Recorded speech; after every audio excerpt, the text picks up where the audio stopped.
प्रेरितों के कामों का वर्णन 22वां अध्याय। हे भाइयों और पितरों, मेरा प्रत्युत्तर सुनो, जो मैं अब तुम्हारे सामने कहता हूं। वे यह सुनकर कि वह हमसे इब्रानी भाषा में बोलता है और भी चुप रहे।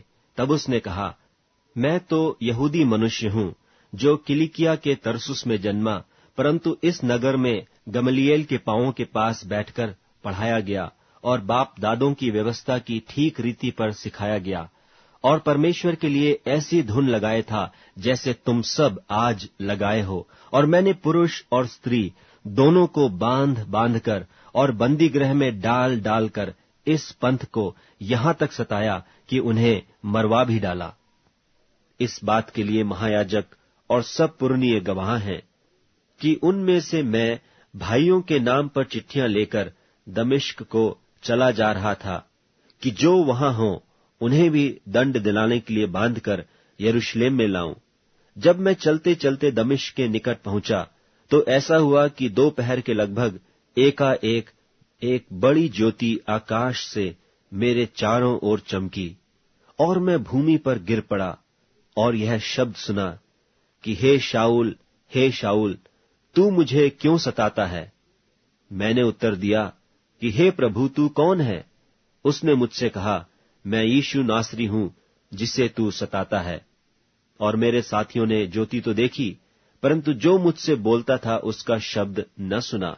तब मैंने कहा, हे प्रभु, मैं क्या करूं? प्रभु ने मुझसे कहा, उठकर दमिश्क में जा, और जो कुछ तेरे करने के लिए ठहराया गया है वहां तुझसे सब कह दिया जाएगा। जब उस ज्योति के तेज के मारे मुझे कुछ दिखाई न दिया, तो मैं अपने साथियों के हाथ पकड़े हुए दमिश्क में आया, और हनन्याह नाम का व्यवस्था के अनुसार एक भक्त मनुष्य, जो वहां के रहने वाले सब यहूदियों में सुनाम था, मेरे पास आया और खड़ा होकर मुझसे कहा, हे भाई शाऊल, फिर देखने लग। उसी घड़ी मेरे नेत्र खुल गए और मैंने उसे देखा। तब उसने कहा, हमारे बाप दादों के परमेश्वर ने तुझे इसलिए ठहराया है कि तू उसकी इच्छा को जाने और उस धर्मी को देखे और उसके मुंह से बातें सुने, क्योंकि तू उसकी ओर से सब मनुष्यों के सामने उन बातों का गवाह होगा जो तूने देखी और सुनी है। अब क्यों देर करता है? उठ, बपतिस्मा ले और उसका नाम लेकर अपने पापों को धो डाल। जब मैं फिर यरूशलेम में आकर मंदिर में प्रार्थना कर रहा था तो बेसुध हो गया और उसको देखा कि मुझसे कहता है, जल्दी करके यरूशलेम से झट निकल जा, क्योंकि वे मेरे विषय में तेरी गवाही न मानेंगे। मैंने कहा, हे प्रभु, वे तो आप जानते हैं कि मैं तुझ पर विश्वास करने वालों को बंदी गृह में डालता और जगह जगह आराधनालय में पिटवाता था। और जब तेरे गवाह स्तिफनुस का लोहू बहाया जा रहा था, तब मैं भी वहां खड़ा था और इस बात में सहमत था और उसके घातकों के कपड़ों की रखवाली करता था। और उसने मुझसे कहा, चला जा, क्योंकि मैं तुझे अन्य जातियों के पास दूर दूर भेजूंगा। वे इस बात तक उसकी सुनते रहे। तब ऊंचे शब्द से चिल्लाए कि ऐसे मनुष्य का अंत करो, उसका जीवित रहना उचित नहीं।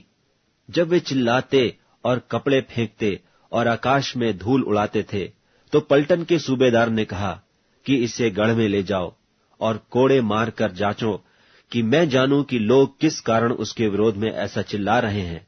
तब उन्होंने उसे तस्मों से बांधा।